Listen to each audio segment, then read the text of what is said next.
बगावत ते उकसान दा केस। शहबाज गिल ऑक्सीजन मास्क लगा के एंबुलेंस विच इस्लामाबाद अदालत पेश। वकील शहबाज गिल ने डिस्ट्रिक्ट एंड सैशन दे सामने मौकफ पेश किया कि शहबाज गिल दी तबीयत ज्यादा खराब है। मेरा मुवक्किल एंबुलेंस विच मौजूद है, इसमें ऑक्सीजन मास्क लगाया होया है। मेरा मुवक्किल अदालत पेश नहीं हो सकता, इस दी हाजरी एंबुलेंस विच लगाई जाए। जज ने वकील शहबाज गिल दी इस्तदा कबूल करदिया होया फर्द जुर्म दी कार्रवाई 20 जनवरी तक मुअख्खर कर दी।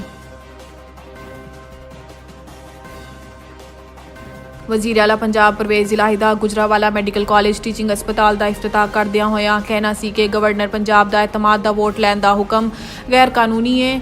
असी इस हुक्म नूं नहीं मानते, सानू एतमाद का वोट लैन की जरूरत नहीं।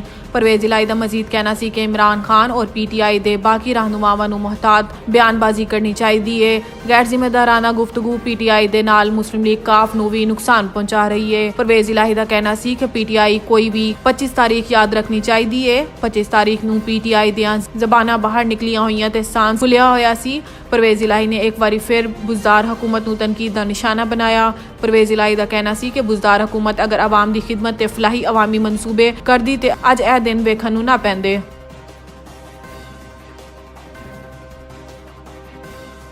चेयरमैन तहरीक इंसाफ इमरान खान का कहना सी कि मेरे उत्ते कातिलाना हमला विच 3 शूटर मुलव्वस सन। इमरान खान का कहना सी कि जिस तरह मेरे कतल दे मामलात कवर अप किए गए, राणा सनाउल्लाह ते शहबाज शरीफ दे वास्ते गल नहीं। मेरे कतल दे मनसूबे विच उच्चे हथ मुलव्वस ने। मेरे कतल दे मनसूबे दा स्क्रिप्ट इस तरह लिखा गया कि ए मजहबी इंतहा पसंदी दी वारदात लगे। बतौर वजीर आजम मेरे भी एजेंसियां दे लोकां नाल अच्छे मरासम बन गए ने ते मैनू अंदर दे लोकां ने खबर दी है कि सलमान तासीर दी तरह मेरा भी कतल मजहबी नाम ते किया जाएगा ते इल्जाम मजहबी इंतहा पसंद ते लगा दिता जाएगा।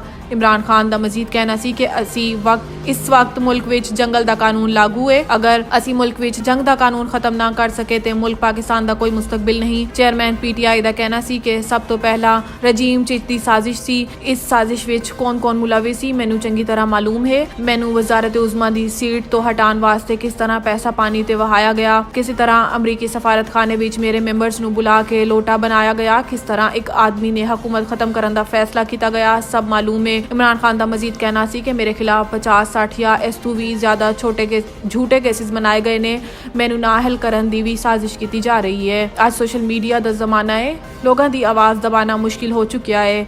इमरान खान ने फिर वाजे किया कि हुकूमत ते इस दे इत्तेहादी मेरी मकबूलियत तो खौफजदा ने, जिस दी वजह नाल जल्द इलैक्शन दे हक विच नहीं, लेकिन मुल्क दे तमाम मसाइल का हल सिर्फ साफ शफाफ इलैक्शन ने।